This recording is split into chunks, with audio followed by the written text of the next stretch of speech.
Abusua mediane nana kofia Jessica pa. Amameka se minchro.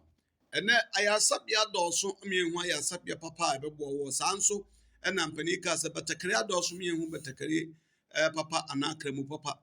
Enu nti no ayaresabia baako a spiritual and herbal center asoe baako eno ane Dr. Gwambe Gwambe herbal and spiritual ade bia efa sunsum yade ho ade bia ehonamani yade de so de ko Dr. Gwambe ho na se yentumi antu ase a na ese asemum na Dr. Gwambe de nipa dodo na akọ nyina atumi akonye wotie enu nti no se wo brochire onkrata asem enema bia enu di nya sunsum awade chese yade bia ne sunsum asem bia de fakodom Dr. Gwambe herbal and spiritual na dream panty isi waso osi hospital ya enkwala madi afe ba akokosi efie dunum ebeko no free sanso ene free 60 ko 100 free Dr. Gwambe